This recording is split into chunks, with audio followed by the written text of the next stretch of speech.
All right, y'all. Welcome back here. Welcome back to another episode of the Easy Money Sports Podcast. Of course, me, myself, always. Sanders here. Got my boy Dupree here with me.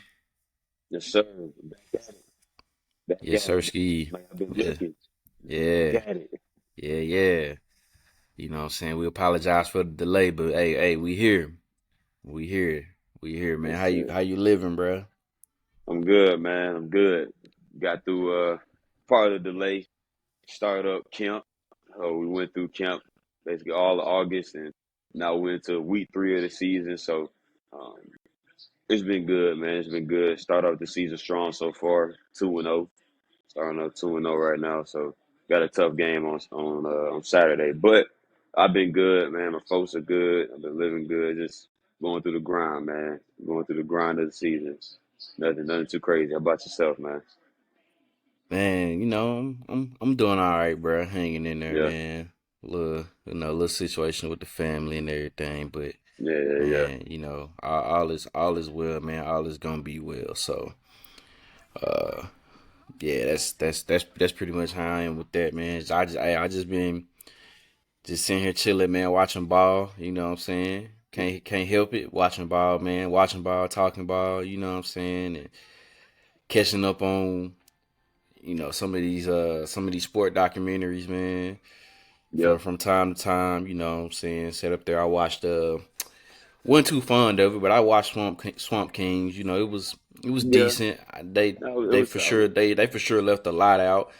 Oh, Man, oh, I left a lot out. yeah. They left plenty out. It Man, was good though. It was good, the but the, they the left Johnny some. Manziel one, the Johnny Manziel one was crazy. So I haven't watched that one yet. Yo, I haven't watched that one yet. It's good. what my boy say? What Keith Lee say? What Keith Lee say? Man, for sure you're right on. Hey, bro. No, I haven't watched that one yet. I've been tempted to, man. So I watched the Swamp Kings one, like you said. I mean, same here. Begrudgingly watched it, but it was good. It was good. Um, I do think they left some stuff out. There's definitely some stuff they could have put in there, but um, I mean, those years of Urban Meyer, man. I mean, they were tough. I mean, that Yeah, for those sure. Florida teams were tough to beat. Um, but I've watched that one. I have not seen the Johnny Manziel one. That's just like I know this one is older. Like I haven't seen the Metateo one either. I haven't watched that one either. I hadn't seen that one, man. And I The think that one another is one, just I don't think I just uh, cared to see it. yeah, not really. And I know like another one I saw, was one back on with Balco and all the whole steroid situation and everything like Oh that, man. yeah, I didn't watch that one either. That one was interesting to say the least, bro. It was interesting. It caught my eye, bro. I was like, it was crazy. You know what I'm saying? It was Oh yeah. crazy. So yeah, man, Okay. it's a lot of good watches out there, man, for sure, and everything like that. So, yeah, it's all good, man. But like I said, I've been watching ball too, bro. And when I say watching ball, I was on week zero. Yeah. Week Oh zero, yeah. I was watching ball. You know what Oh I'm yeah. saying? As much as I could, man. I couldn't wait for college football to start up. Yeah, we done got through the first week of the NFL, and man, it was a strange week. It was a strange week this past week in the NFL, man. I mean, No doubt. No doubt.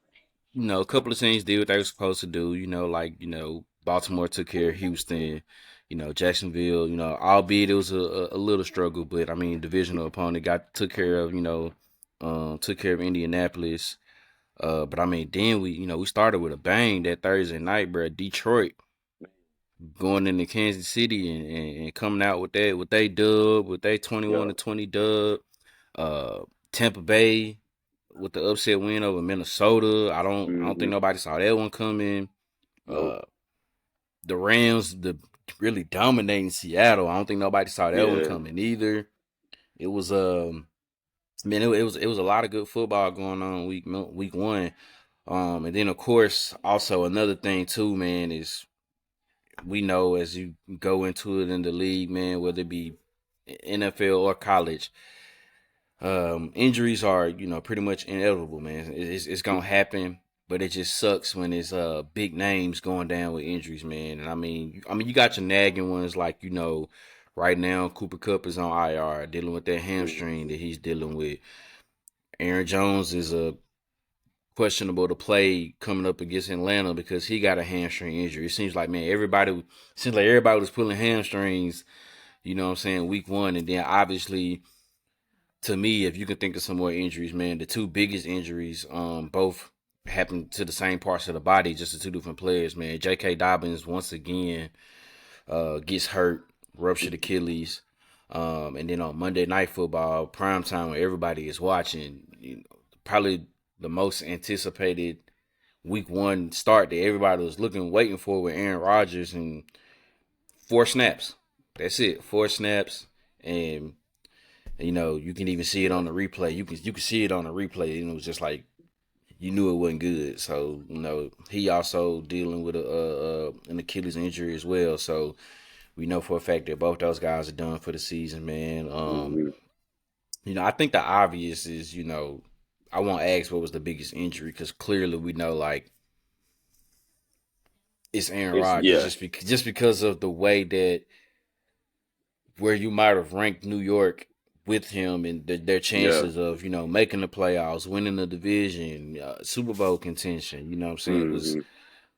in a way it was up there amongst those other teams in the AFC, and now obviously with no Aaron Rodgers there now for the foreseeable season, um, that's tough. But you know,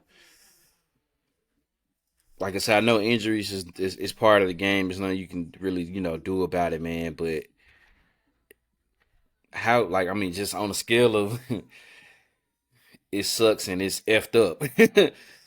What's the scale on it to where you're just like, man, you just hate that guys are getting hurt like that, especially a guy like Rodgers who I think he's what 38, 39. He'll be 39. Yeah. coming up on he'll be 40 in December. J.K. Dobbins who's been dealing with injury after injury after injury. It seems like, man, as a you being a coach right now and a former athlete, bro. Well, I say you still an athlete, you just coaching, but you know what I'm saying. But I mean, bro, Yeah. part of that grind of just going through and whether you dealt with injuries or if you seen other guys like Mm-hmm. on the squad, man, dealing with injuries, man. How tough is it, especially when you got guys like J.K. Dobbins and Aaron Rodgers, to where an injury happens like that, and it's either they on the tail end of their career, or it just seems like every time they step on the field, they getting hurt. Something's happened. Yeah, it's tough, man. The toughest one for me, obviously, like you said, the biggest one was Aaron Rodgers by far. The toughest one for me was J.K. Dobbins. I, I've people that have been watching the show. They know I'm not a fan of Ohio State, and he just in general, I'm just not. Um, but J.K. Dobbins going to Baltimore and being there when he was playing, especially that rookie year, like he was doing his thing, and I was excited to see him in this offense with Lamar Jackson, especially when he was playing well. He gets hurt the first time, like okay, and then he's back this year, and same thing happens again. Like I don't, he hasn't played a full year yet. I don't know if he's played 8 games to be like in the season. I don't know if he's played 8 games. It was tough to hear that he got hurt again, especially now with the Achilles, and it just in general, it's tough. It's tough to see injuries. I think as a player it was tough. Now as a coach, I think it's tougher. I think it's tougher to see. It's one thing to see your teammates go down. I think it's another to see one of your guys go down. I had earlier in camp had a receiver go down.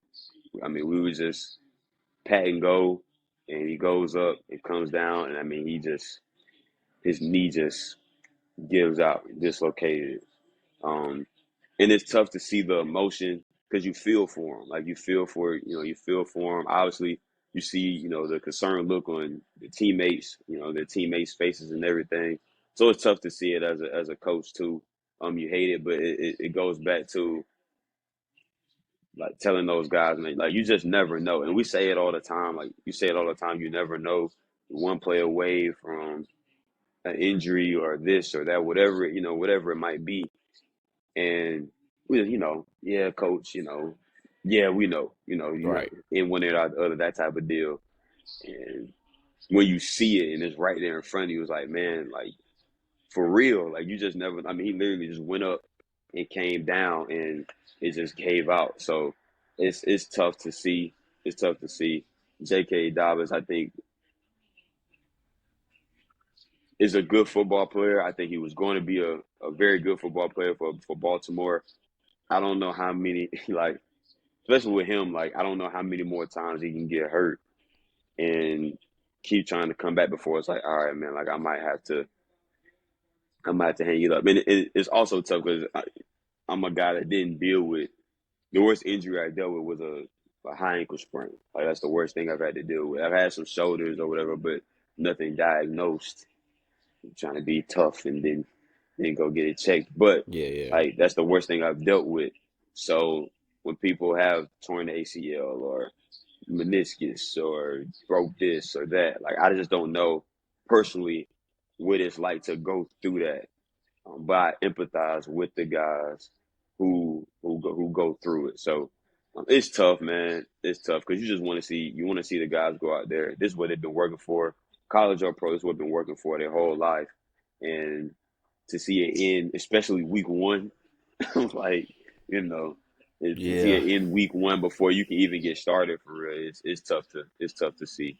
So hopefully hopefully, J.K. has a speedy recovery. Aaron Rodgers, I saw something I heard earlier today that he's saying he's going to come back. Like he doesn't plan on retiring. Like he's planning to come back and get right for next season. So or whenever it might not be at the beginning of the season next year, but just hope for a speedy recovery and they can come back and be their old selves as much as they can. Yeah, I agree with you, man. J.K. Dobbins was really tough just because not even just for him and himself, but that position alone. I mean, that position got a lot of talk about over the summer about pretty much like its state and where it is and how they are valued now because you know you had big name running backs Saquon Barkley, Josh Jacobs, that were sitting out wanting to get contracts, but the owners and GMs not really willing to pay them what they were probably essentially worth to their team, just because of as they want to put it, the shelf life of a running back or anything like that, just because of how much they go through, and it's kind of making them like a almost like a forgotten position, man. Think about it, bro. 20 years ago, you had a running back. The running back position was like he's there, he's getting at minimum 20 carries a game, you know what Yeah, I'm saying, and everything like that. And, guys are rushing for, 15, 16, 1700 was almost kind of like normal, you know what I'm saying, for the most part to a certain extent, man. And now it's just kind of like you have every now and again, you have a couple of those that do that. But, you know, I don't know. It's kind of almost like an anomaly, man, because it's just kind of like you got the examples of to where all right, there's Christian McCaffrey, there's Derrick yeah, Henry, there's Nick Chubb, there's Saquon, Josh Jacobs. It's like, yeah, man, pay them folks. You know what I'm saying? Pay that position. And then you got okay, well, J.K. Dobbins is saying I want to get paid this, but it's like, all right, man, 2018 you had this injury, 2019 you had oh 2021 you had this one. And it's like I don't, and I guess you can't really get too fault the owner for that, but it's yeah, like yeah, okay, man. I mean, I do kind of want to be able to pay you, but at the same time, I'm like, how can I pay? I don't want to pay you, and then I'm like, all right, week one, you didn't rupture your Achilles, and it's just like, what do we do with that money that we didn't spent now compared to where it's just like, all yeah, right, well, I know. there's gonna be a plethora of running backs that's gonna come in. That's a third, fourth, fifth round draft pick. Okay, I don't have to pay them that much money. How hard they'll work, we'll keep them on this rookie deal. You know, if they want to get paid, then we'll see. If not, I'll come back and draft another one. Yeah. You know, 2, 3 years from now, something like that. So it's kind of for him, it's kind of tough all around because that's where you see where the owners can use that. You know what I'm saying, to their advantage to be like, well, I mean, you see what happens when a guy wants to get paid but can't stay on the field. So yeah, that was pretty tough for him, man, for sure. Um, but you know, like injuries and all this stuff has been happening, man, a lot. And like I said, it's normal. Well, I don't want to say it's normal, but it kind of is to a certain extent. But in particular, to talk about with Aaron Rodgers, as we make this segue here, in particular, where he was hurt. I don't know what's going on at MetLife Stadium, but it seems like every year someone is suffering some type of lower body injury there, man. I mean, like, I remember, I think that was, I want to say that might have been 2020. I think it was the year after the 49ers went to the Super Bowl. They played the Jets, and Nick Bosa tore ACL. Raheem Mostert tore an ACL. I'm like, Yeah. dudes That was whole shredding. team, They that whole team got hurt decimated. right that game, man. It's just like in a lot of in most cases, a lot of these guys are getting hurt on these fields where you have that turf or that artificial turf or whatever. And that's another hot subject that's going on right now is to whether teams should kind of go back to. And granted, the AstroTurf was even worse, for sure. And No then doubt. you got the artificial turf, so it's just kind of like it seems like most of the injuries are happening there on turf fields, and you know it's tough because I looked up and I researched, man. It's pretty much split 50-50. Like half the stadiums have turf fields, and there's the other half that has they got the natural grass. It seems like most players are preferring that the league should go to natural grass, just league wide, and go from there. Where are your stands on that, bro? Do you feel like it should be we should just do turf or grass, or it's just kind of like whatever you choose it to be? Well, growing up playing on grass, like I was fortunate enough to play on good grass in high school, for the most part, Louis. But when I remember for real, in high school playing on good grass, I would say grass. I think that the big thing why a lot of players, the NFLPA, they came out with another thing to like, we need to move to grass all the stadiums, like you mentioned, is because the grass gives. Grass gives. So if you're making the cut and you slip, sometimes on turf sometimes that turf doesn't give when you're sticking, when you're making your cuts and things. That turf really doesn't give, so that can cause some of the stuff with your knees, ankles, and things. Where that grass is going to give. The grass has some give to it, so you might not have so much of the knees and ankles because of that give.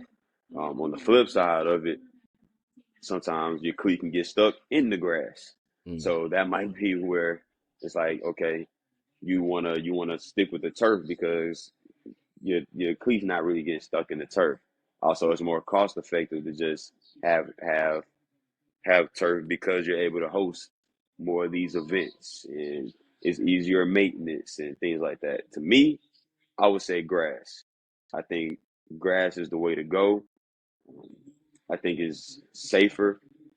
I like the way we did it at MTSU plays. We play on turf. The stadium is turf, but we practice on the grass. And I think that, and I don't know, I think NFL teams, I don't want to speak out of turn. I don't know what most NFL teams do. Like, I don't know if teams have turf in their stadium, I don't know if they practice on turf or grass. I would imagine that most, like the Falcons, they practice outside. Flyer Branch is grass, but Mercedes Benz is turf. So I think that if you practice on grass and then play on turf, I think that's fine because it saves your knees. All right, practicing on that turf, I mean, it beats up your knees and your legs and stuff just banging on that turf and that material, that surface, that hard surface. Um, but my vote would be grass. My for a long-winded explanation, my answer would be grass. I just think that grass is is better. I think it's safer, and there's nothing like playing on a good a good grass field to me. There's nothing like it. That just brings back just that old Pee Wee football. Like I don't know, like the smell of fresh cut grass in August. I don't know that does something for me. So I would say grass, man. I would say Yeah. grass. Although the best turf that I've seen and actually been on is down, unfortunately, is down in the Superdome. You could sleep on that stuff. I mean, it's that soft. Like, you could sleep on that turf down there, um, in New Orleans. But yeah, I would go grass. Man, I mean, for me, I don't know. I don't really have much of an answer because that's tough for me to say. I mean, obviously, growing up playing ball, pretty much for your, like you said, your pee wee middle school days, for the most part, it was Mm, grass. yeah, Most most high schools was grass. I mean, at my school, we natural grass. We practiced on grass, played in grass. Um, Now, was it always kept up the best?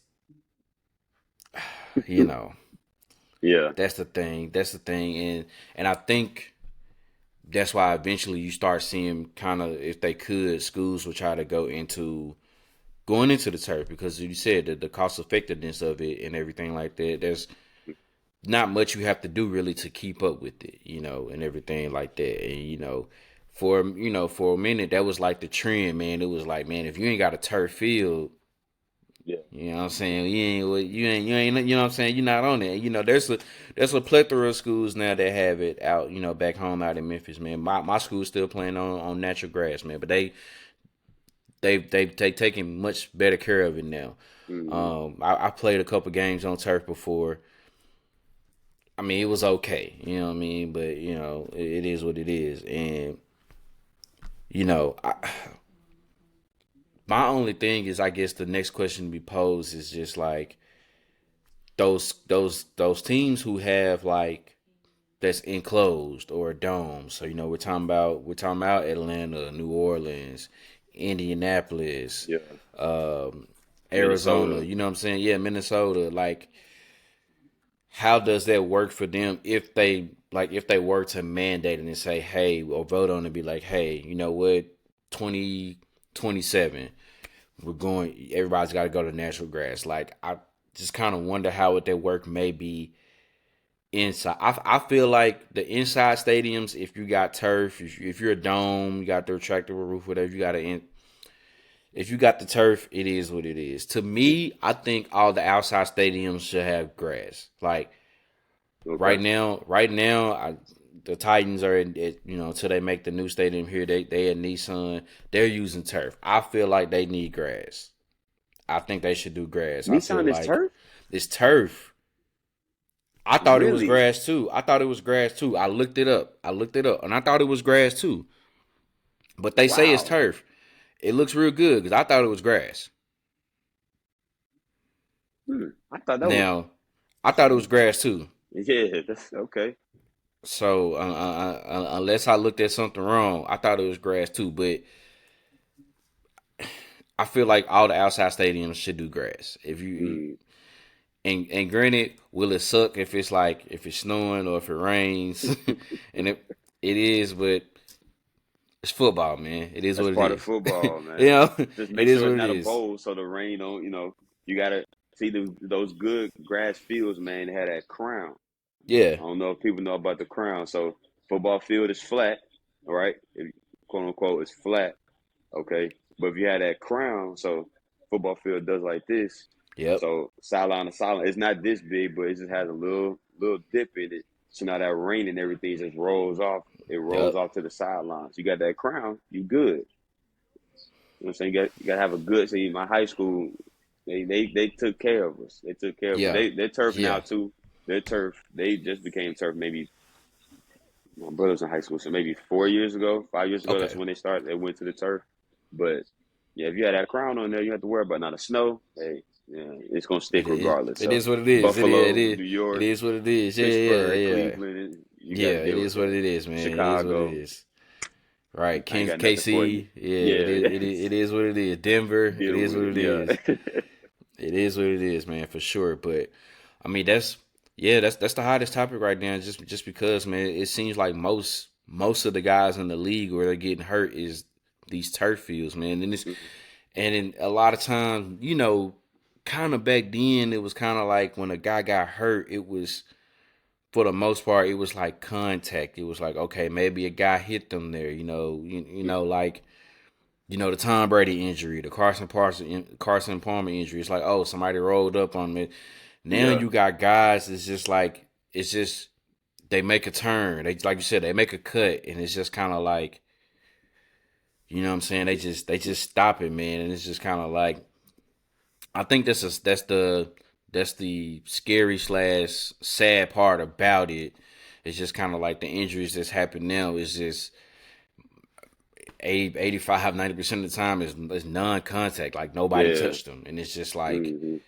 they just out there playing ball, making a football move, and just boom, like there's a meniscus tear, there's ACL, there's this, and it's just I don't know, man. It's tough to see. So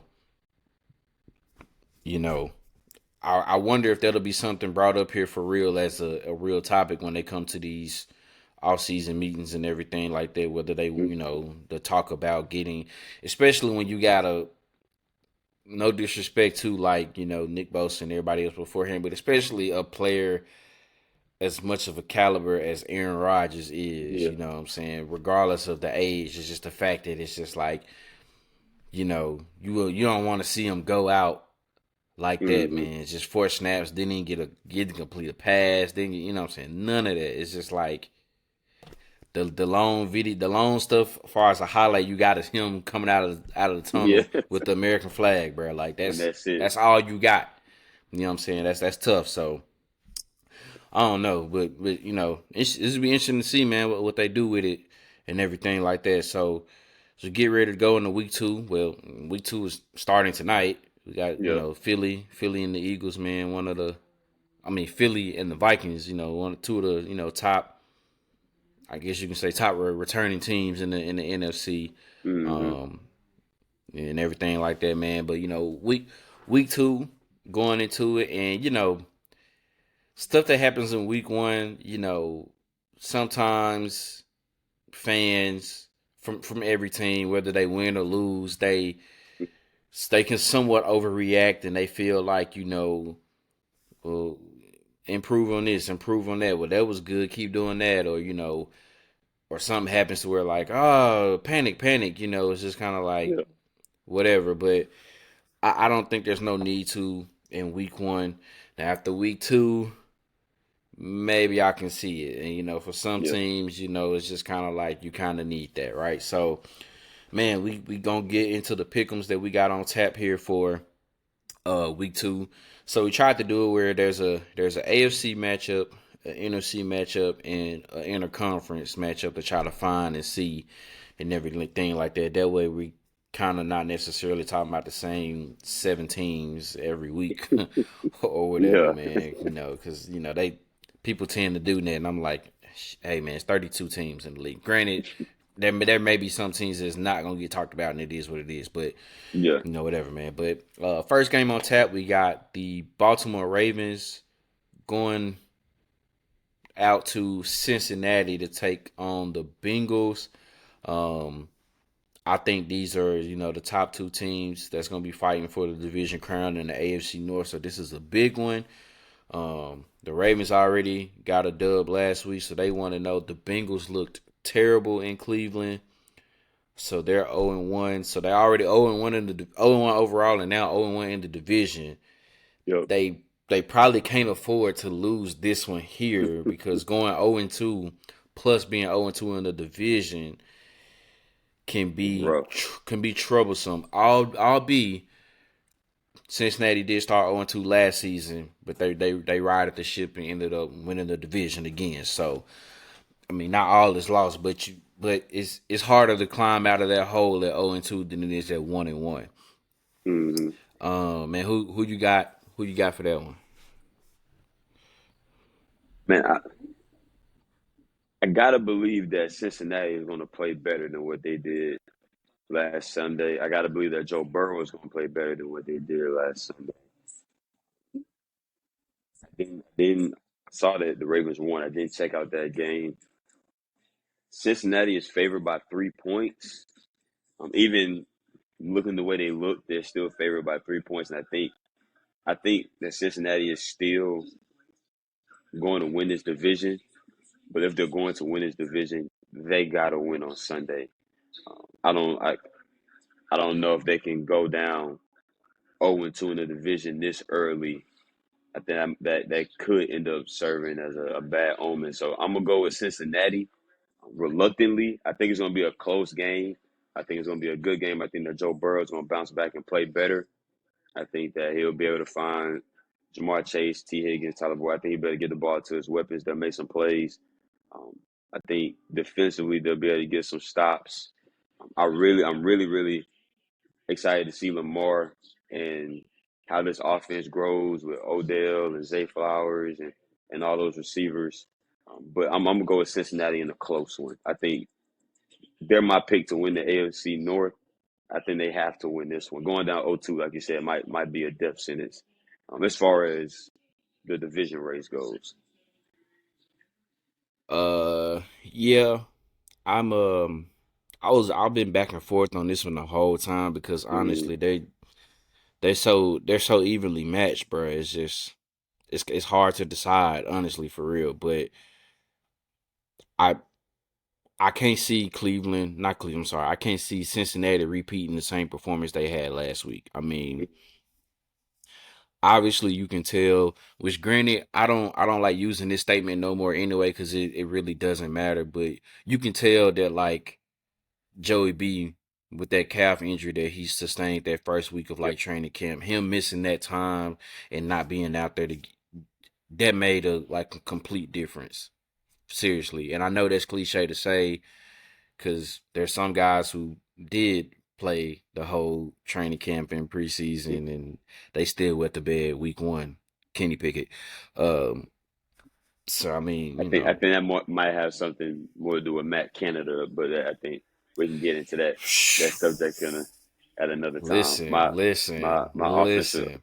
our offensive coordinator, he's a Steelers guy, offensive coordinator and running backs, tight ends coach, and they are both. Neither one of them are happy, but I always see little South Listen, check if you watch this. I'm shining you out, baby. And he is not happy with Matt Canada at all. listen. Like you said, that's another story. That's for another day, boy. Cause I It's watched it rough. and I thought I figured San Francisco would win, but Yeah, I didn't yeah. think I didn't think it was gonna be like that. Nah, no doubt. But hey, neither here nor there. But I'm with you. I think it's gonna be close. Um, but I think the fact that them being at home, first Hmm. home game of the year, I think Cincinnati will turn it back up. There's no way that T Higgins is gonna go another week like that with no catches No, at all. no. There's not gonna be a there. I don't think there'll be another game this year where he's not involved. Where there's they're not evenly distributing the ball out to the playmakers and everything like that. I don't think they'll Hmm. have another week like that, and I think they'll end up. I think they end up pulling off the dub, man, and getting to 1-1. Baltimore was a little lackadaisical for the first half last week against Houston. I caught a little bit of it, but I mean, like Okay. week one, I try not to judge no one too hard off of week one, man, because you just never know. Hmm. For some people, that's for real, like their first real action because they're not playing that much in the preseason anymore anyway. So that's why I'm like the whole like getting the reps in the preseason and all that stuff like that. To a certain extent, to me, it's starting to become a myth. I don't think, unless you maybe got like a rookie that's supposed to be coming to start or second year player or something like that, first time starter. Maybe you get them obviously the reps, that they need to a certain extent, but to me that ain't even bothering me no more that somebody's not playing in the preseason, and then if they have a bad performance week one, it's like, well, see, if they would have played in the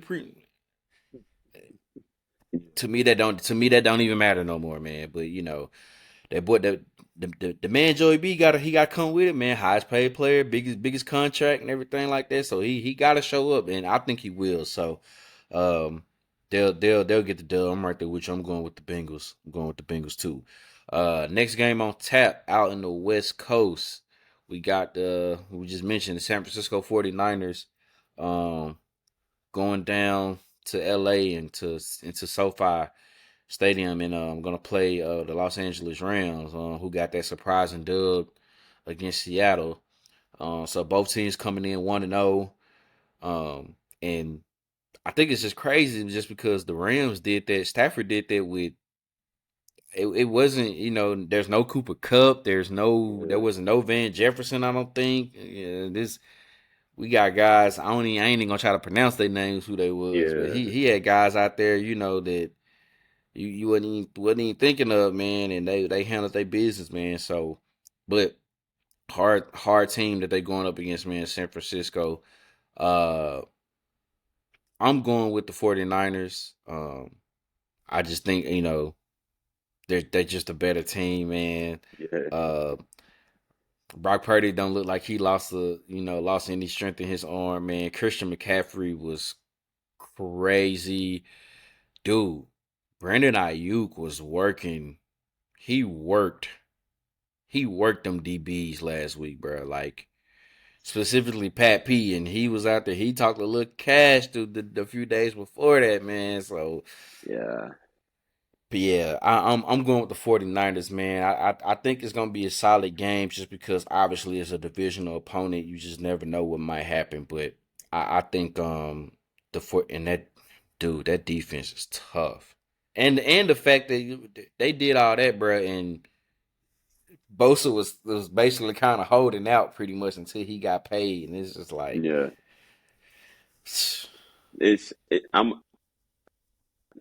I'm taking the 49ers too. I think that the Rams, they're going to have a chip on their shoulder because they the 49ers have an 8-game win streak over the Rams right now.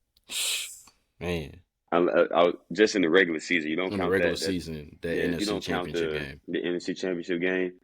8 straight wins against the Rams in the regular season. So I think they're going to have a chip in their. I think the Rams are going to play with a chip on their shoulder. I think not having Cooper Cup, like I said, I don't think Van Jefferson played at all either. I think not having those two guys is going to be too much to overcome with a fully loaded San Francisco squad offensively with some of the guys. You didn't even mention Debo Samuel. So, like, just I think it's going to be too much.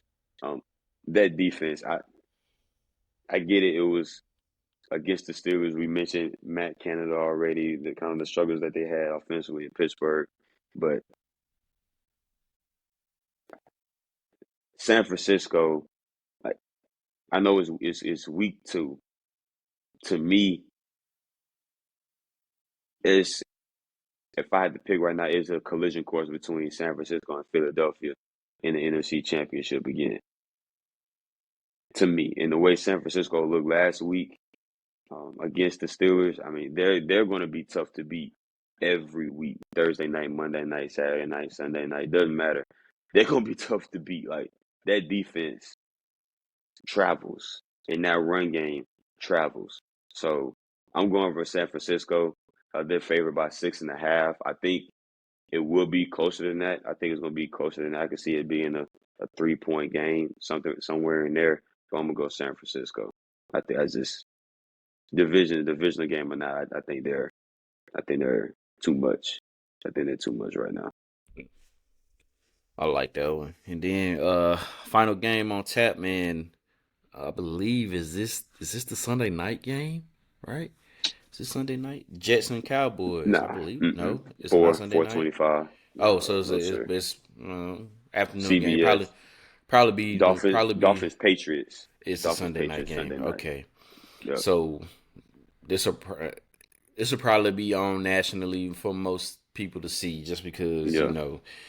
which before it was going to be obviously Aaron Rodgers and going down against Dallas and, the matchups he's had as a Packer. But obviously, there's no Aaron Rodgers now. It's going to be Zach Wilson and Dak Prescott. And, both teams coming off of wins at MetLife Stadium. Obviously, the hmm Cowboys just drummed New York, the Giants, 40-0. That was mainly just defense and special teams. I mean, the offense didn't even hmm have to do much. And the Jets, it seemed like, man, after when Rodgers went down, it seemed like, man, that energy, that injury sucked the life out of them. hmm But they hung around and hung around, albeit thanks to Josh Allen a little bit. Yeah, But they hung around and they got it going and then ended up with that walk off punt return touchdown in overtime to come back and beat the Bills, yeah. man. So That was turn. both teams obviously are feeling good. Off their week one performances, the fact that the Jets got themselves together, composed themselves, and obviously the Cowboys just dominating pretty much from start to finish. hmm Um, Man, who you got in this one? I'm gonna take the Cowboys. I'm gonna take the Cowboys for the simple fact I like Dak Prescott versus Zach Wilson in that matchup. I'll take Dak Prescott. The Cowboys are favored by 9 points. I still think that's too much because, granted, I get the quarterback is Zach Wilson, but he still has those weapons. He still has that run game, and that defense is still there for the Jets. And Josh Allen threw 3 picks, but it went. I mean, they went and got them 3 picks. It wasn't Yeah, just. I mean, that defense went and got him. Whitehead had him.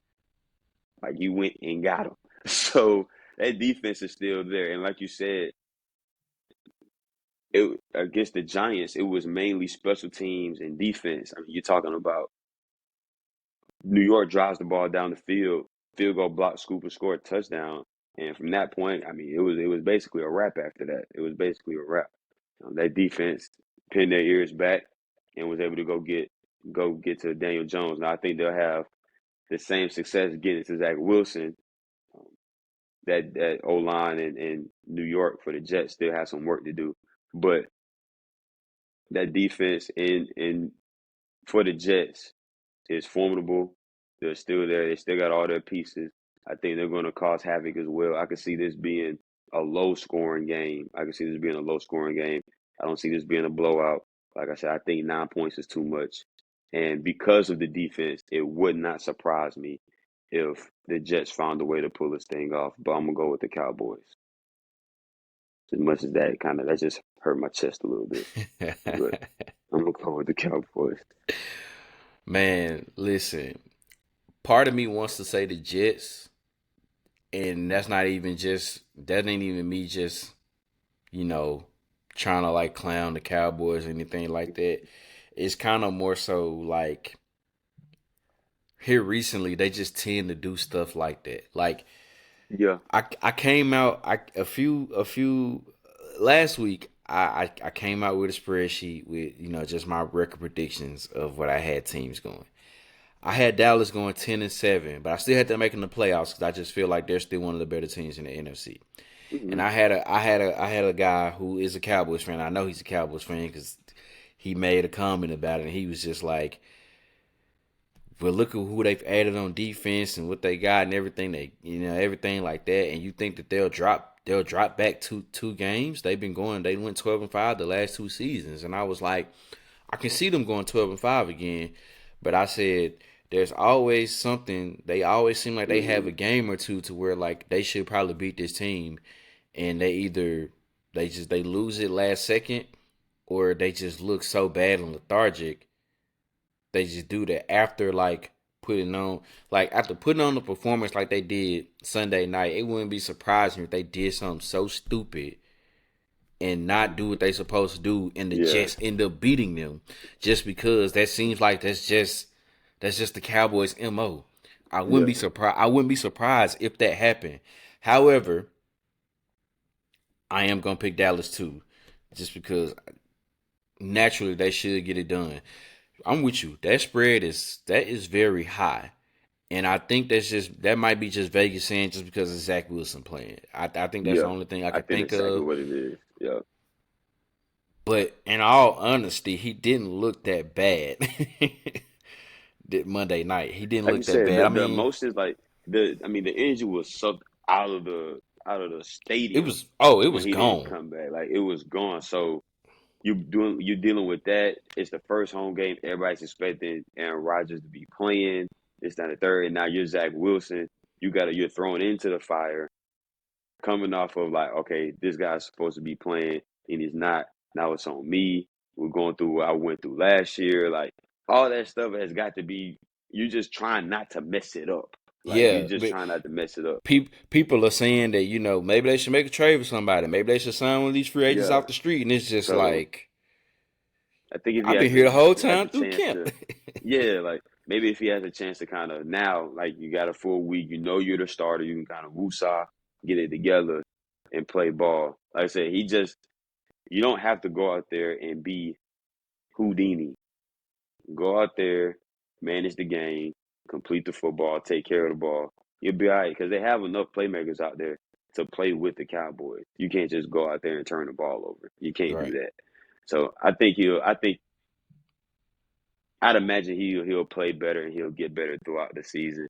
But that defense is going to carry them throughout the year.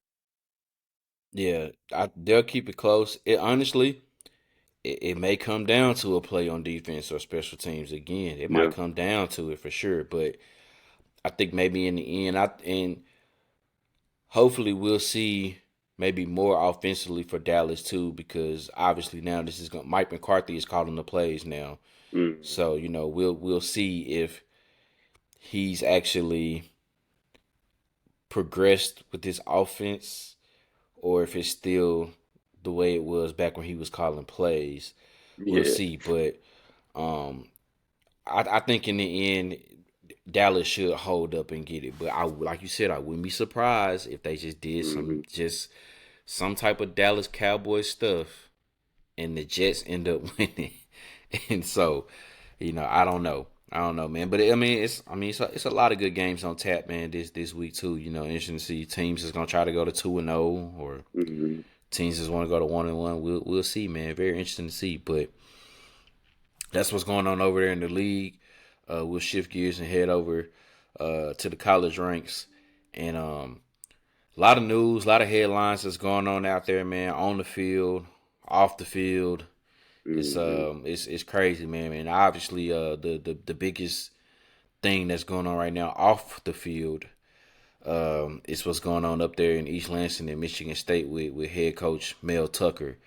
Um, Obviously, we know, if you don't know now, the situation that's on hand is pretty much with him and let me make sure I get her name correct, Miss Brenda Tracy, who was supposedly they were to come together and collab on what was supposed to be, make awareness and light up to the situation of, the sexual harassment, sexual assault, things of that nature. Everything that's pretty much there in the whole 9 yards with the Title IX thing. And now we're hearing that pretty much like, there were some sexual advances and Hmm. everything like that. And it's just, I don't know, man. It's just crazy because this team is 2 years removed from being in the New Year's Six Bowl. Like, they were 2 years removed from in the New Year's Six Bowl. I think they were if I'm not mistaken, they were the last Big Ten team to beat Michigan.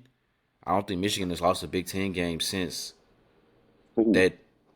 If I'm might not be. mistaken, Yeah. I think that's the Yeah. last team that might have beaten Michigan. Correct me if I'm wrong on that. I'm not sure, but um, literally, they were 2 years removed from being in was it the Cotton Bowl, or was it the Yep. Cotton Bowl?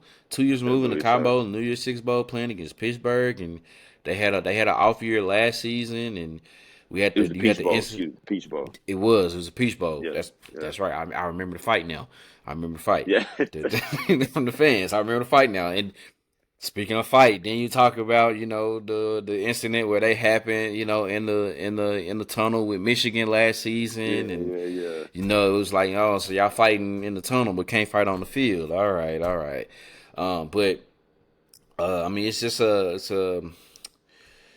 a weird situation. Well, I don't want to say weird, but it's a crazy situation that's going on up there. Just because, I mean, Hmm. obviously everything is still ongoing. There's an investigation. There's been, I don't know what's clear about it. I don't know because there's one thing saying that he's been fired. There's one thing saying that he's just suspended. Yeah. And saying that this was part of it was consensual, but this shouldn't. It's a whole lot of gray and not enough black and white for me at the Hmm. moment, bro. And I mean, we've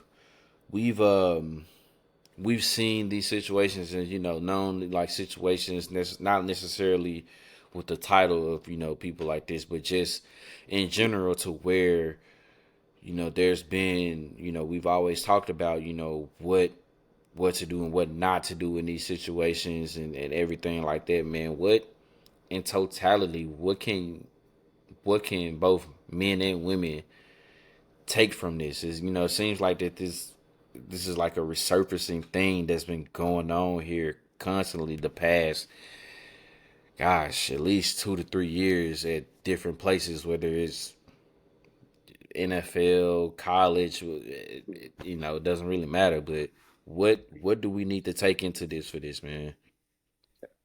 I think the biggest thing and one thing that I was told when I first started coaching is to be careful mixing business with pleasure. Yeah. I think that's really what it boils down to. I didn't see this, but apparently that Miss Tracy was an actual victim of sexual assault, sexual Yeah, harassment I saw that too. um, as well. So it's just like just my thing is it don't put yourself in this situation to have something like this like surface. Like just don't put yourself in that situation. Don't mix business with pleasure. Like it's I don't I don't know. I don't know how else to put it, how else to say it. Like, and I get it. People are grown. You do what you do, and there are a lot of people, and there are a lot of coaches, men and women, who have relationships with people on on the same staff or in the building. You know, just in general, like they're on in the athletic building, whether it be front office, recruiting, whatever it is. It happens. It is what it is, and it works, and there's no issues. There's times where you're dating and you break up and it's all good. It Yep. happens. No Yep. issues. But you don't hear about those because there's no issues. You hear about these. And so it's just like you gotta just don't miss business with pleasure, man. I don't know the ins and outs of it. Like you said, there's a lot of gray. At first I heard he was fired. I go look it up. Someone texted me saying he was fired. I go look it up and it says he's suspended. So like is he suspended? Is he fired? Waiting to figure out details to then make a decision like what's going on. So I don't know. Like you said, you got 2 years. This team was playing in the New Year's Six ball, and now you're talking about, like you said, finding out room in Michigan. Your head coach is basically out indefinitely. We'll just say we'll put it like that. He's out indefinitely while all this stuff is going on. And the big thing, I'll say, last thing I'll say is a lot of times, man, like in situations like these, you as a man, you gotta you just gotta be smart. I'm trying to pick my words right. Like you just gotta be smarter and you gotta know, man, like a lot of times, though, your word is not gonna be heard. A lot of times, like just like your word is not gonna be heard a lot of times. And so you gotta be smart in who you're interacting with, what you're doing with certain people. But just don't really at the end of it all, just don't, man. Like just don't. Yeah. I, I hate to see it though. I mean, I hate to see. I think he's a good coach, but I mean, You put yourself Same, in this situation. Like you put same. yourself in this situation, bro. Yeah, Like yeah. just don't. I mean, I feel like we beating a dead horse with it, but it's just like, no, seriously, like 2 years removed from a New Year's Six bowl, got a got a big hefty extension. Like it They just seemed gotta like do that. facilitate the locker room and everything. Like they Yeah, just like did like it seemed like everything was like trending up for them, man, hmm and they seemed like they were gonna be trying to be like that next team to try to be in the conversation when it comes to the Big Ten, because hmm right now is is Michigan, Ohio State, and you throw Penn State in there occasionally, and it's just like Wisconsin every now and again, but it's just like everybody else is like, well they have a year or two and then they go right back off. So it's just kind of like yeah. they were trying to obviously get to the point where they can be in that consistent conversation, but yeah, it's tough to say, man. Like I said, kind of it's a it's a sticky situation overall. It's a sad situation Yeah. just because I he like you said he is a good coach. I think he's a good coach. It's just man, in the end, you got to use it up here, man. Whatever it Yes, is sir. going on, you gotta remember who you are. You know what I'm saying? Like hmm I know people don't really try to care for the titles and everything like that, but man, you're a head coach of a prominent D1 program, man. You just can't have you can't have because you're watching out for the stuff that's going on with your program with the players to make sure they're not doing anything like this. But I mean, you got to make sure that you setting the example. You know what I'm saying yourself, And man. watch So yourself too, man. yeah, Yeah. so it's just obviously we'll keep looking into that, and as that time goes along, and we continue to get more information to see what they go from here with that, man. But that's what's going on off the field, and then on the field, the big talk that's talking about right now, the past couple of weeks is just I guess how poorly the SEC has been in some of these non-conference games. I mean, hmm obviously we know what happened that opening week for LSU, pretty much getting blown out by Florida State.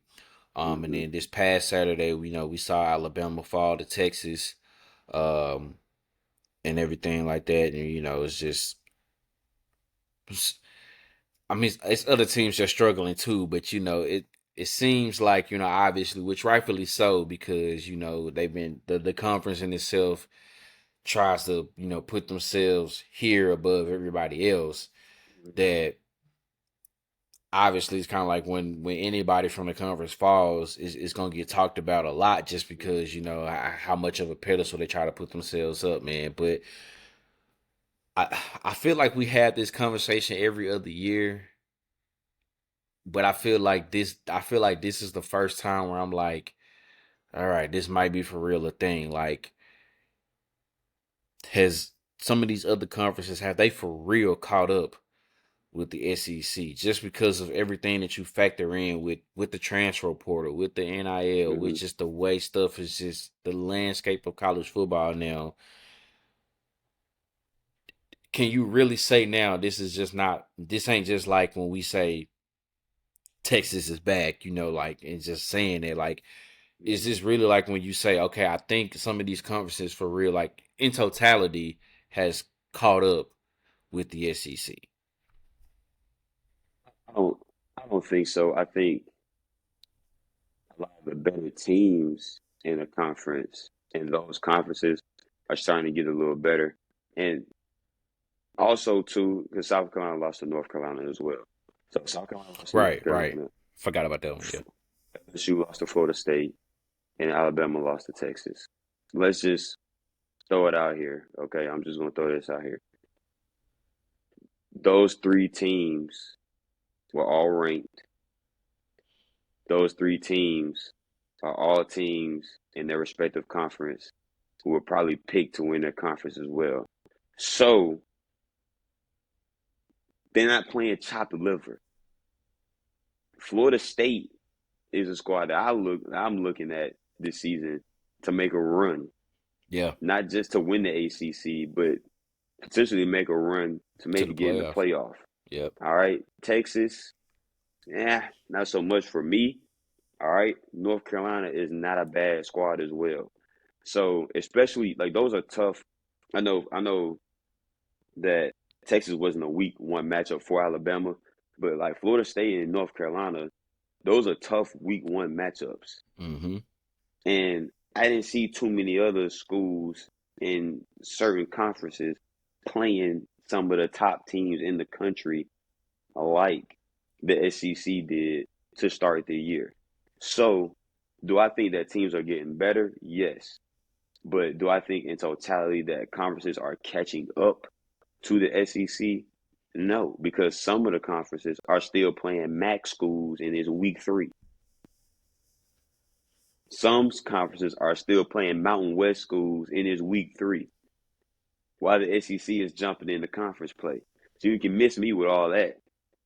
That's how I feel about that. So no.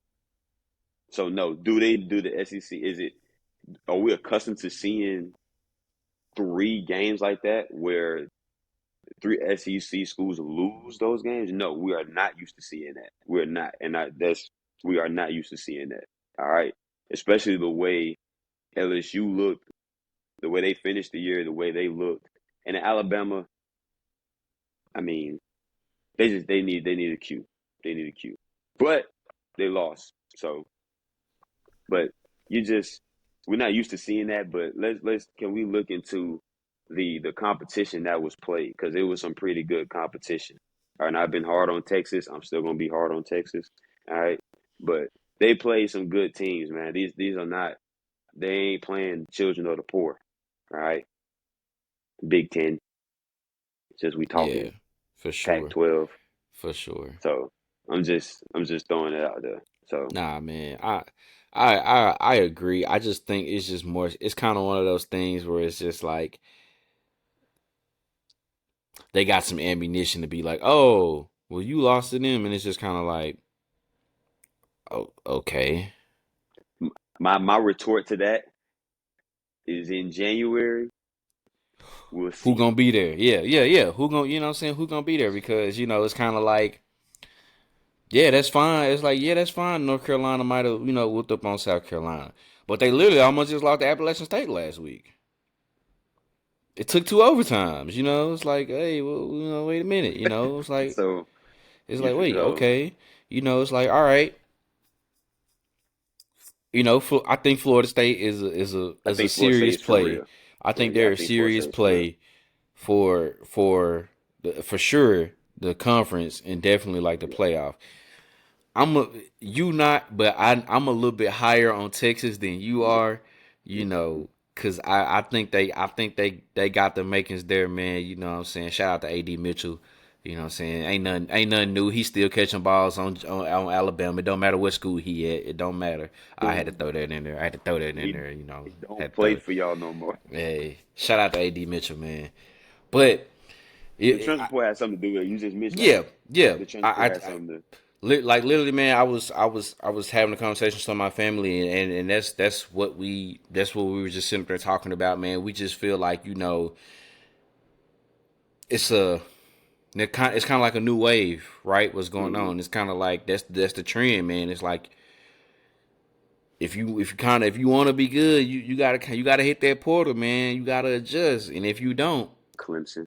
you might you might get left if you don't. You know what I'm saying? You don't wanna hit the portal like that. You don't feel like you got your stance on how you feel with NIL and everything like that. Okay, you can do that.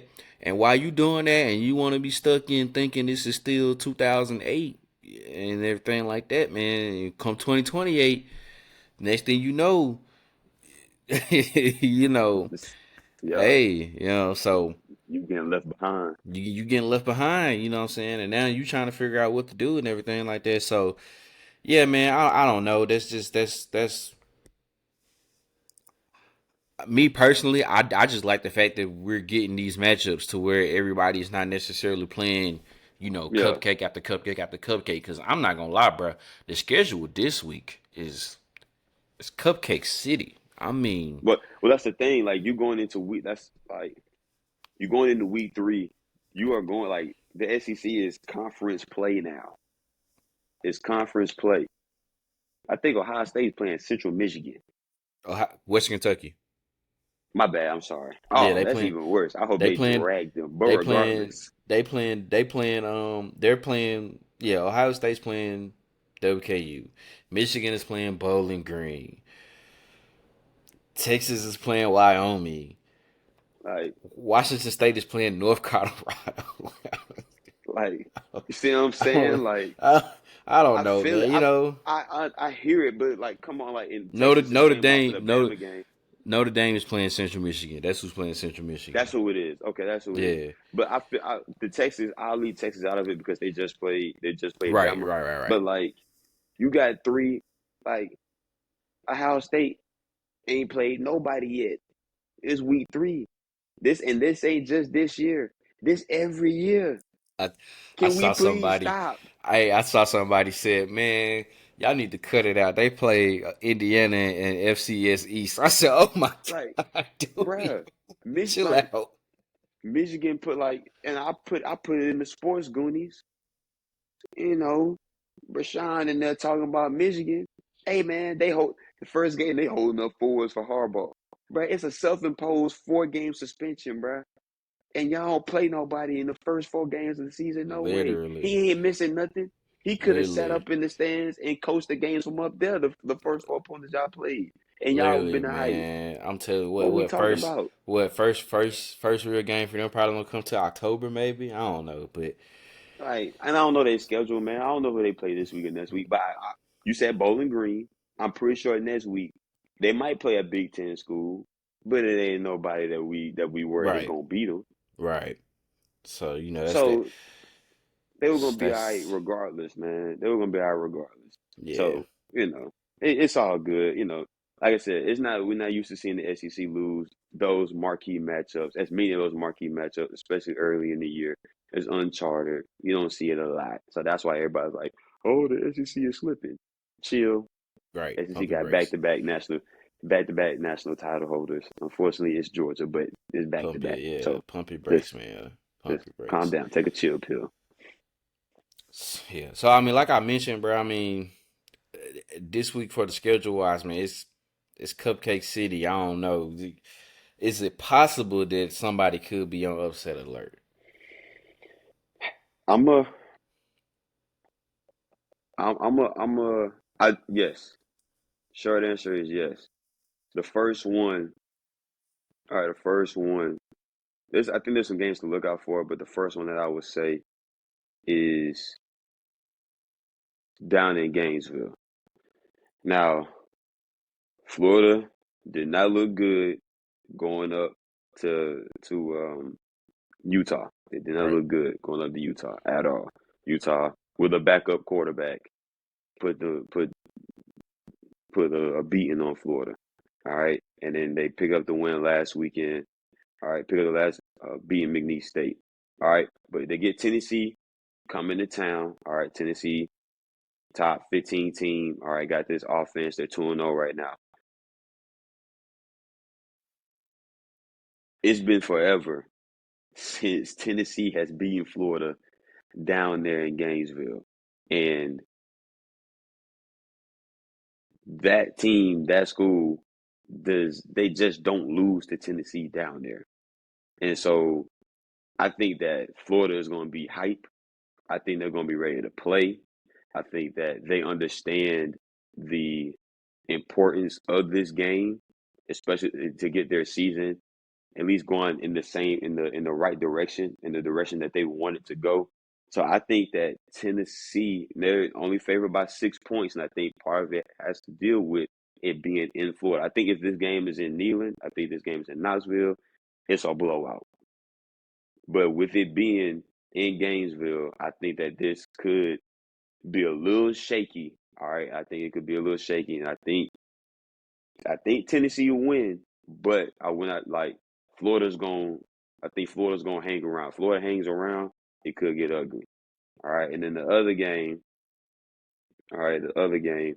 I think that the spread is a lot. I think that the spread is a lot. All right, I think part of it, I'm being a little bit of a homer. I think the spread is a whole lot. That South Carolina Georgia game. All right, I'm not necessarily putting Georgia on upset alert, but 27 and a half points is a lot. All right, and Spencer Rattler has been playing well. Georgia's had their kind of lulls on offense a little bit, starting out in games. All right, that's a prime time 3:30 SEC like CBS. You know what that is. So Yeah, it's gonna be live and rocking down there in Sanford Stadium. All right, but I think that if Georgia has those same lulls on offense, especially early, the way Spencer Rattler has been playing to start the year. They lost that game to North Carolina. I think Spencer Rattler had like 7 incompletions or something like that. Like he got sacked 9 times, but he had like 7 incompletions. So the boy played well, and then he played well last night. Last week they played Furman, but he played well last week too. So I don't know if Tennessee. I think if I had to pick one, I would say upset alert. I don't think Georgia is on upset alert, but I definitely think that spread is a bit much. that is a lot. Um, if this was last year's squad, I could be like maybe, but you know They the drug them last year. the the the jury is still out on Carson Beck, which I said when I looked at the schedule, I said this is gonna be the game to me that'll to either can show that it's a possible chance for a three-peat or Hmm. somebody else is winning it. Because even if they win, but it's a struggle, I think that sets a blueprint. And then at that point, it's just Hmm. kind of like, all right, if somebody catch them on the right day, or when they go up to Neyland in November, and Hmm. you just never know. But I feel you on that one. Uh, One that I looked at it's a early morning start, man, 11 or noon, depending on where you at. Um, is Kansas State going to Columbia to play Okay, Missouri? I looked at Um, that one. I you know Kansas State is, I mean, well, nobody talks about them like that, but that's technically that is the defending Big 12 champions here. You know what I'm saying? Yep. Everybody talks about Texas Hmm. and maybe can Oklahoma be in the running. I mean, there was a little bit of murmurs for TCU or whatever, but this is the defending Big 12 champions right here, Kansas State. You know what I'm saying? So got to deal with that, and then I mean Missouri had a close but a hard fought win last week against MTSU, so. The fact that it's there, at home in Columbia, who knows how that crowd might be, man. It's a former Big 12 opponent, so there's some type of rivalry there. The spread is only 4. Kansas State is only favored by 4, so that let you know what Vegas thinks of it. I think that could be one. Um, my only other one probably would be North Carolina playing Minnesota. That's Um, that's a that's a tricky one. yeah, That's a tricky game. It's a tricky game for North Carolina. just because we've seen we've seen two different North Carolina teams. I mean, we saw one that pretty much took care of business against South Carolina, did what they supposed to do. But like I mentioned before, just last week had to go double overtime at Appalachian State. Granted, that's a team who's known for pulling off upsets, so that it happens. It is what it is. But so it's kind of like, what team are we gonna see? With North Carolina more so, and then of course, Minnesota is just they just sneaky like that. I don't know what it is about them, but they just sneaky like that, man. So that's that's what I got there. Other than that, I mean, it's Cupcake City, man. Like I had to kind of dig a little bit just for us to find the pickums because I was just like, Yeah, it's rough. it's rough, right? You know what I'm saying? Yeah. I'm like, it's rough. Like literally, first game we got on tap here, I had like when I say I had to go in there, I had to go in there, man. Uh, I think this is a sneaky game too, right here, man. BYU at Hmm. Arkansas. The teams met up last year, out there in Provost. I know Arkansas came out with the dub, man. So now the home and home here. Now they're here in Fayetteville. I think that one is I think that's a prime time game too, if I'm not mistaken. I think it's 6:30, 7:30, depending on where you're. I think that's a night game. Um, so the fact that BYU is traveling out all of those miles. Let me confirm that just to make sure. Yeah, it is. It's a night game, so it'll be 7:30, 6:30, depending on Hmm. where you at. So Coming out all that, man, Arkansas is favored by pretty much a touchdown and a 2 point conversion, so favored by 8. Obviously, KJ Jefferson is one of the better quarterbacks in the league in the Yeah. SEC there, as far as that conference. And um, albeit BYU's having a new quarterback, there's no Jaren Hall there. It's just that's a sneaky team too as well. So, what you think? What you think? Who you got in that one? I'm gonna take Arkansas at home. I think KJ Jefferson and that run game get it done. I think that environment is gonna be crazy. Uh, Probably one of the best environments that BYU is gonna play in all year. So I'm gonna go with Arkansas. I'm gonna keep it short and simple. I like KJ Jefferson that run game versus BYU. I think they take care of business and go 2-0 versus the Cougars. Yeah, same for me, man. I think it's gonna be close. It's gonna be hard fought. I don't think they run away with it, but I think Mm-hmm. Arkansas gets it done. Especially since last week they kind of struggled a bit with Kent State after putting it on Western Carolina the week before. They kind of struggled a little bit with Kent State, but if I'm not mistaken, I don't think Rocky Sanders played last week, so that might have had something to Mm-hmm. do with it. Um, so if he's back with KJ there and how they run that ball, man, I think you know. Now, granted, later on in their schedule, they got a tough meat of their schedule, but I think Arkansas has a chance to pull off 8, maybe 9 wins. I think they rebound. Okay. I think they rebound from last year. Last year, they kind of had a lot of hype around them, and injuries happened and everything like that, and they split it to 6-6. I think they rebound this year, and end Mm-hmm. up maybe getting 8, 9 wins, and everything like that. So, I think it's gonna be a good year for Arkansas, and they'll return back and pretty good. So I'm going with the Razorbacks as well. Um, Okay. Next game on tap, probably the right now probably the surprise team of the year. Is out there in Boulder, man, the Colorado Buffaloes. Yeah. Um, I'm not gonna lie. When I first looked at the schedule, I said at best 6-6 because they may could get a couple of wins that no one would see coming. Um, But I didn't think we will be a potential Colorado State victory away from where it's a 3-0 Colorado and a 3-0 Oregon, and they got Oregon and USC here the next couple of weeks and everything like that. So I didn't see that. So I mean, that's that. But you know, once again, I don't know. It seems like every week this is a thing now, man. Somebody is coming up with bulletin board material to just give Colorado, man. So Colorado State head coach Jay Norvell, um, just on the little show, the coach's show, man, just talking and everything, and said this right here, this little insert, and I quote: "When I talk to grown-ups, I take my hat and glasses off. That's what my mother taught me." In other words, just throwing, I ain't gonna say a little shade, throwing a lot of shade at Coach Deion Sanders, man, just because of that's just what he do.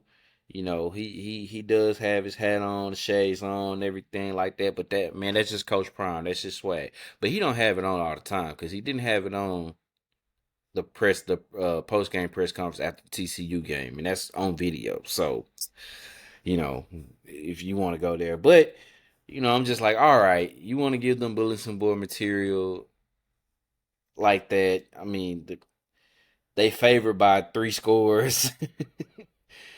And that's what you want to do. You want to do that. So night game, if I'm not mistaken, as well down there in Boulder. It's gonna be a night game, so that crowd gonna be rocking. ESPN nationally televised. how Bruh. how many points Colorado winning by? I ain't gotta ask you who winning. It's just how many points A they lot, winning bruh. by. A lot. A lot. Whatever you think a lot is. A lot. I don't I like I get it because could what Coach Norvell said, is it truly that bad? No, it's not. Did it need to be said? No, it didn't. But you did, and they took it that bad, and now it's a big deal. Where it's all over the place on ESPN, and people are watching the reaction, and then now they had to, coach Prime, his reaction is all over Instagram and Twitter and stuff like that. Just stop talking. Just like leave, like really, what it comes like. Leave the man and his program alone. The part I will get with, like you said, they're gonna beat him. We can table that. It's a dub. The part like he said it before. They don't talk about nobody else. No one else. Like they are not. He ain't talking bad about Jay Novell. Which first I was thinking of somebody else. I heard Novell, and I'm thinking is what's my man? He was coaching for the Chargers. I'm like, I'm all over the place. Yeah. Yeah, I can't think of his name right now, but yeah. I can think his first name because he was coaching for the Chargers back when they Right. was in San Diego. But regardless, he ain't talking. He didn't say nothing about Colorado State. Talking about the coach, all the stuff with Matt. I didn't know Matt Rule had said anything about Deion Sanders until after the game, where everybody was like, Matt Rule disrespected Deion Sanders. Like, just leave the man in this program alone, man.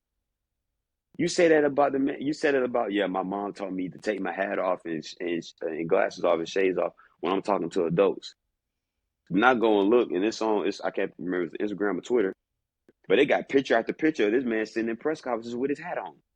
Mm. So it's like, come on, man. Like, what we doing? Just play the game. Just play the game. Leave them dudes alone because they're going to take anything that you say, they're taking it. I like that. They're going to take it personal, and it is what it is.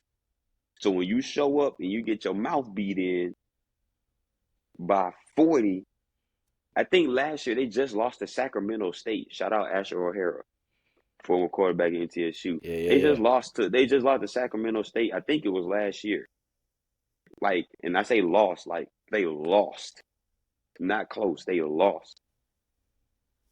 And you got all this type of publicity. But just stop talking about the man in this program. Like, talk about the keys to the game, what you need to do to win. Leave him out of it. Because Shador's going to throw for 700 yards now. But I do agree they are the surprise team in college ball. They do need to handle their business and win on Saturday because that matchup with Oregon next week, that should be game day. Yeah. And then if they figure out a way to beat Oregon, they might have back-to-back game days Yeah. because they need to be They in going down Boulder to for USC. you Yeah. for you. For They need to be sure. in Boulder for USC. But yeah, man, just leave them alone, man. I get it. It's hot right now, though, whatever. But like, just stop. Just stop. Don't give them. People right now are, you got some people that don't like Coach Prime. They don't like, all the extra attention that they're getting. Well, if people would stop talking about them, if people would stop talking about them, you wouldn't hear that much. They would Yep. just win or lose, and you hear about them when they win or lose. But Yep. everybody got something to say about them. So here we go. Get ready. And he gonna say something. Yeah. He ain't gonna hold back either, bro. He ain't gonna hold He back. gonna say something. He ain't gonna So hold yeah, back. I think they drill Colorado State on Saturday. Yeah. Like not even close. Yeah. Colorado by 5 touchdowns probably, bro. Next. All right, look, last for real. I ain't got much to say myself, bro. But last game on tap, probably the biggest game of the week, just because of the history of this rivalry. Obviously, number 11 ranked Tennessee heading down to Gainesville to play Florida, which you mentioned earlier. It's been a long time since they beaten Florida in Gainesville. 2003. It's a long 2003. time, boy. That's a long time. So, they got over the first hump, which was just beating Florida. That had been a while too. That had been a Yeah. while too. So they got over their hump last year. But now, see if they can do this one. They hadn't beaten Florida down in Gainesville since 2003. Obviously, no one has that much hype or stock into Florida this year. They think it might Hmm. be a rebuild for them. But Vegas must know something we don't, man. The spread's only 6. So with six It's points. only 6. So that I think that kind of they may be factoring in just that it's been a long time since they won down there, and let's just be real, for about a quarter and a half they struggled a bit against Austin P, man. They Yep. struggled again. They struggled just a little bit, but um in the end though, game time, prime time in the swamp, who you got? That's gonna cause some some ruffles in the sports goonie. I'm gonna take Tennessee. I think Tennessee finds a way to win in Gainesville for the first time since '03. I was 6 years old. I think, I think they figure it out. I think that offense, I think they figure out a way. It's gonna be close. I don't know if I see a blowout. I don't know if I see a blowout down there because of their environment. I don't know if I see a blowout. But I think that Tennessee goes down there and I think they get it done. They find a way to get it done and finally beat Florida in Gainesville. So I'm gonna roll with Tennessee. Yeah, I think they do. I think they do just enough Mm, to get by. I think it's gonna be close. Kind of maybe similar a little bit to last year's game, and it may have some, may not be as explosive, but it has some explosive plays every now and again, um, and everything like that. So, but I think in the end, I think Tennessee pulls it out. I think they do just enough to get by and pull out. Really, I know even though that they're favorite and they're the ranked team, it's a much needed dub that the program kind of needs just to say, kind of like similar to Michigan, just to be like, how they finally got over the hump to beat Ohio State in general. And then it was like, okay, can we beat mhm. them in Columbus? I already beat them in Columbus. Okay, this is legit now. Like now we can say this is back to being like a legit rivalry and not just because of the names, because now we can prove it in the games here in game history to be like, all right, well, we beat you up there, we beat you there, we beat you there, whatever. So I think Tennessee does just enough to get it done, man. Dang, I think we agreed on all the picks again. I think we did, man. Yeah, So but somebody's losing. yeah, Somebody, we're gonna be wrong on one of them. Somebody's it losing. it is what it is. Yeah. It To be is honest, what to it be honest, is. I had to pick between the Tennessee Florida game. If both of them could lose, I'd be fine with No, that. But oh, for if both of them sure, could lose, I'd be fine with that. But yeah, yeah. for Maybe I mean sure. maybe we can go if they all win, kind of NFL and college. It might be the first time we picked all the same teams and we go 100%. Yeah, We might have a shot. We, yeah. we might have a shot. We do, we do. I think we picked some good ones to where we ain't have to worry about that. Maybe, hopefully, we'll see. Yeah, we'll see. We'll see, man. But man, once again, it's been another great episode, man. We get ready to wrap it up here. Um, you got any words, any shout outs to the people that you want to give? Yep. Appreciate everybody for tuning in advance to this episode. Like I said, I know we've been gone for a while, but we're back at it. So um, we'll get back to this thing, dropping these episodes. Excited for the season. I mean, it's the fall, man. It's football, so we got football all the way up through February. So we're gonna be here covering it all, watching it all. Continue to just like, subscribe. I know I'm stealing some of your thunder and everything, but just continue to support us while we're going through this. Speak to your loved ones, man. Like, speak to your loved ones, hit your loved ones up, call them, text them. Like, it doesn't take a lot to do that. Um, my condolences, brother, to you. I know what you've been going through over the last couple of days and everything. Like, real talk, like, reach out to your loved ones because you never know. You never know, man. And you don't want it to, you don't want that day to come or that time Yeah, to come and you left something, you left something on the table that needed to be said. So, um, always, man. Just continue to stay safe, continue to protect yourself mentally, physically, all those things, and be ready for another episode. Yeah, same here for me, man. I ain't got much else to say. Yeah, we just yeah for sure, man. For sure, check in, call your loved ones, man. Tell them that you love them, man. Continue to like and support the podcast. We appreciate it. Um, man. Love black women, cherish black women, protect black women. No means no. No means no. I don't even have anything else to say behind it. Just at this point, if you know, you know. I mean, that's really about all you can put on there for it, man. But man, y'all continue to just enjoy yourselves this weekend, man. So just watch a lot of good ball, man. Mhm, Should be interesting time, man. You know, continue to support us on the social media. We love it. Um, shout out to everybody back home, man. I'll see y'all again next week and everything like that. So check in with y'all and stuff, man. But mhm. man, really until the next time we do this next episode, man. This has been another edition of the Easy Money Sports Podcast. Peace.